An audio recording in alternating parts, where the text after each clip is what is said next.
में हम लोगों ने यही पढ़ा था कि एक डिवाइस है जो मैकेनिकल एनर्जी को किस में कन्वर्ट करता है, यही था। और किस प्रिंसिपल पर बेस्ड होता है? इलेक्ट्रोमैग्नेटिक इंडक्शन पे। इलेक्ट्रोमैग्नेटिक इंडक्शन क्या है? तो हमने आपको बताया था मैग्नेटिक फील्ड में किसी कॉइल को जब आप रोटेट कराते हो तो इंड्यूस्ड ईएमएफ उसके अंदर प्रोड्यूस होता है, फ्लक्स के जब चेंज होता है। इंड्यूस्ड ईएमएफ के प्रोड्यूस होने के इस फिनोमेना को हम क्या बोलेंगे? ईएमआई कहते हैं। इसी फिनोमेना पर बेस्ड होता है कौन सा? इसमें जो ईएमएफ निकलता है, या करिएगा नहीं लिखे तो वहां लिख लीजिएगा, इसमें जो ईएमएफ निकाला जाता है वो फ्लेमिंग के राइट हैंड रूल से निकाला जाता है। आप लोग नहीं लिखे हो तो लिख लीजिएगा कि ये जो हम लोग ईएमएफ, इसमें जो इंड्यूस्ड ईएमएफ आया था कॉइल की रोटेशन की वजह से, उस ईएमएफ का डायरेक्शन हम फ्लेमिंग के राइट हैंड रूल से निकालते हैं। ठीक है। अब इसमें एक छोटा सा कंसेप्ट है जिसको बोलते हैं थ्योरी। तो इसके पहले वाले टॉपिक में आपने फिगर को बना दिया था। एक छोटा सा फिगर हम बनाया, उसमें एक आर्मेचर देखा था एबीसीडी वाला, वो आर्मेचर जिसमें नंबर ऑफ टर्न्स ज्यादा होते हैं। अब ये क्या है, रोटेट कर रहा था। तो जब कोई चीज इतना बड़ा और रोटेट करे बड़ी तेजी से तो आपको लगेगा नहीं एक सिलेंडर ना, एकदम एक लंबी सी लाइन दिखेगी। और जब रोटेशन होगा पूरा कंप्लीट वन साइकिल तो कितने का एंगल बनेगा? 360। तो भैया 360 का बन रहा है, इसमें किसी एक पार्टिकुलर एंगल को ले लेते हैं। तो कहने का मतलब ये है, अपना देखिए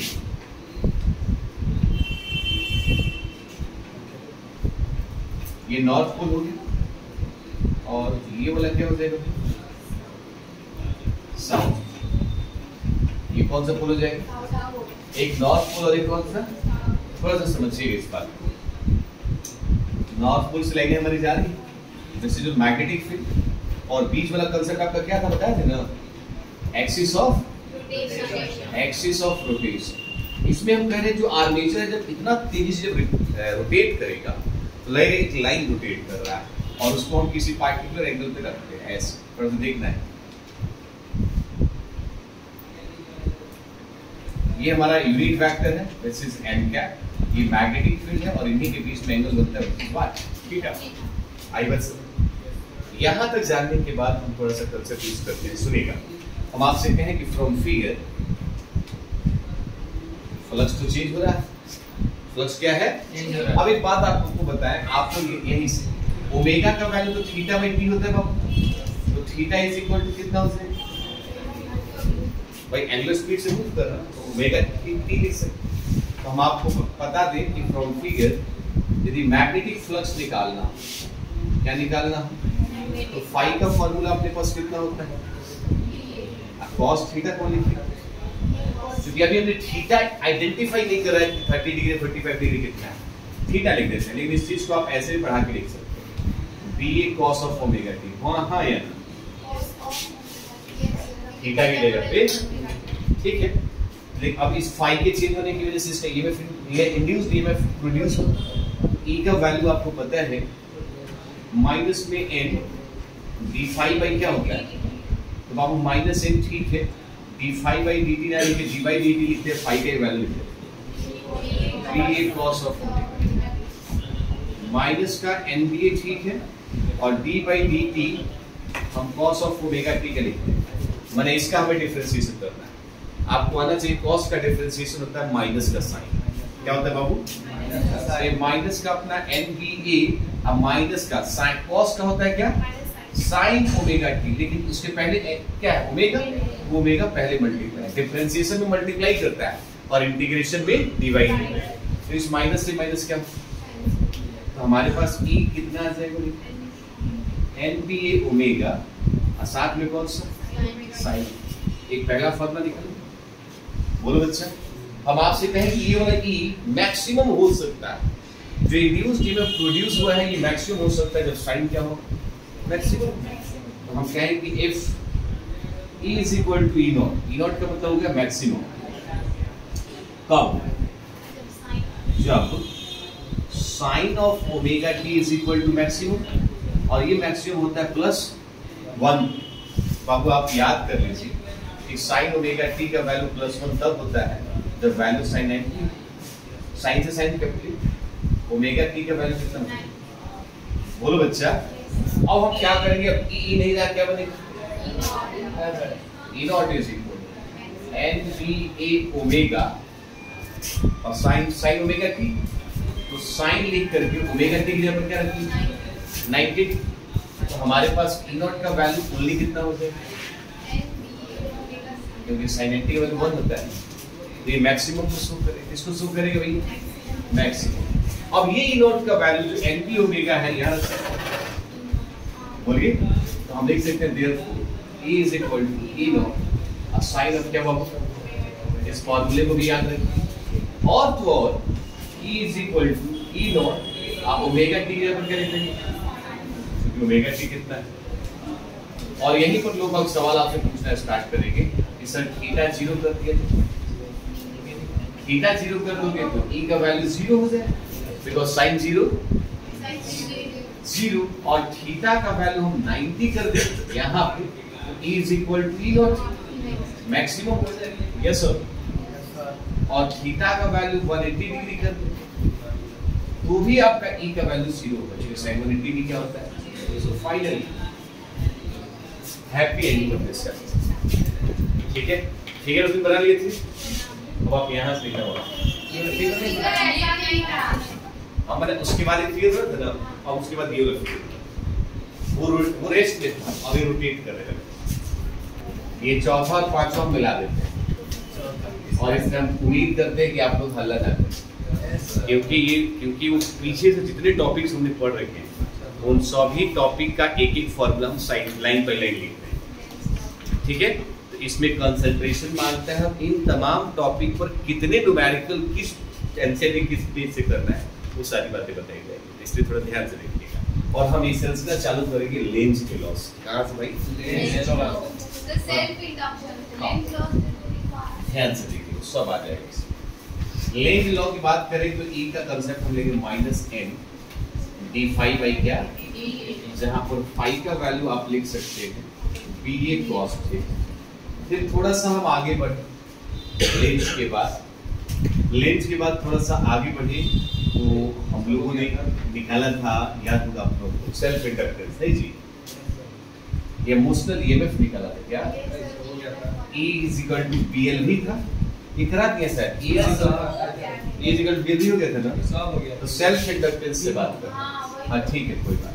तो सेल्फ इंडक्टेंस E का वैल्यू, पहला चीज हम 5 प्रोपोर्शनल उसमें I पढ़ेंगे, और 5 प्रोपोर्शनल I पढ़ने के बाद हम लिखे थे 5 is equal to कितना LR, और यहाँ से बाबू हम L का वैल्यू निकालें तो 5 अपॉन में क्या आ जाएगा, फिर यहीं से L का वैल्यू E अपॉन में माइनस में DI अपॉन में DT देखा था।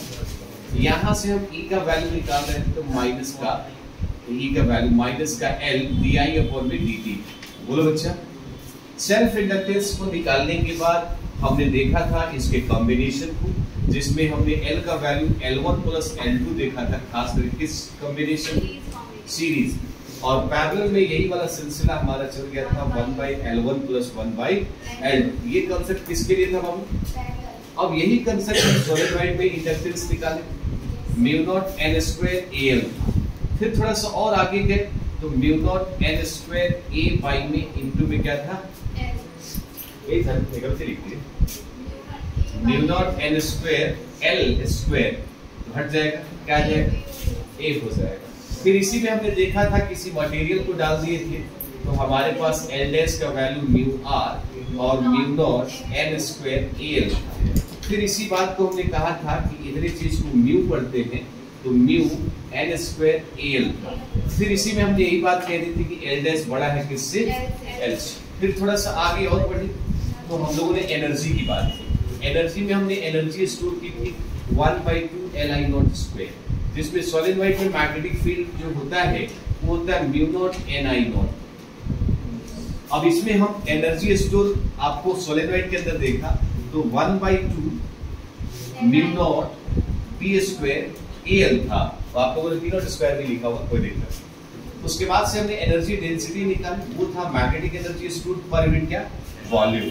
फिर इसके हमने इसको जो हमने सॉल्व किया तो रिजल्ट आया 1/2 mu naught only P square. आई बात समझ। फिर थोड़ा सा आगे और हम लोग पढ़े तो म्यूचुअल इंडक्टेंस पे आया, इसको लिखा था 5 प्रोपोर्शनल I कौन सा, P1, 5 कौन सा, सेकेंडरी वाला। तो सेकेंडरी इज इक्वल टू आपने लिखना है MIP। तो यहाँ से M निकाला हमने तो देखा भैया ये phi s अपॉन में क्या था, यहाँ से आपने M निकाला तो E अपॉन में माइनस में PIP अपॉन में क्या थी T।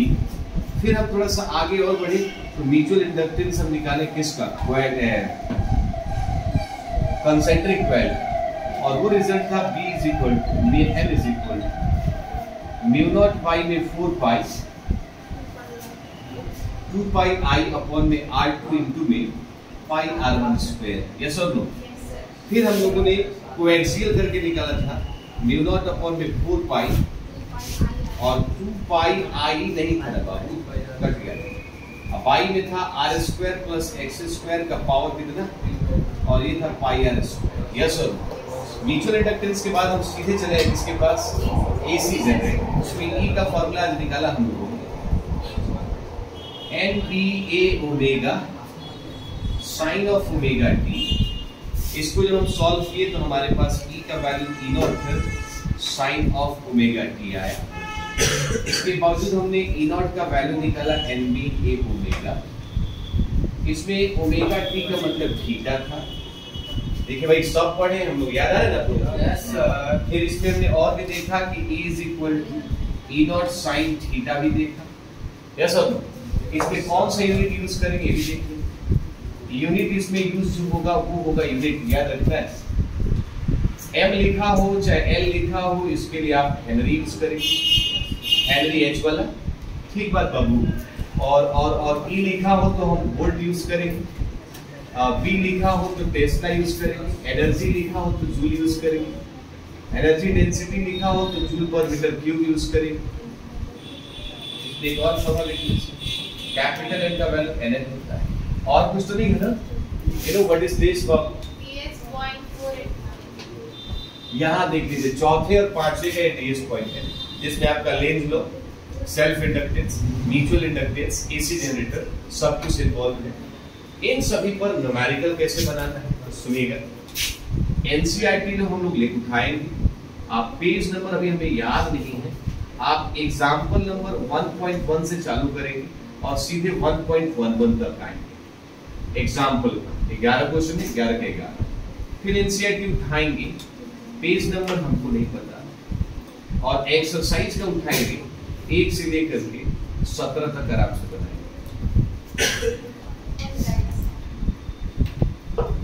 सब। सिर्फ NCERT का कैसे सॉल्व करते हैं आप? किस साइड से बनाते हैं NCERT को? कैसे सॉल्व करना है? हम लोग NCERT नहीं पढ़े, हम लोग तो देखो NCERT का तो यहाँ देखते हैं NCERT से जरूरत लगाया।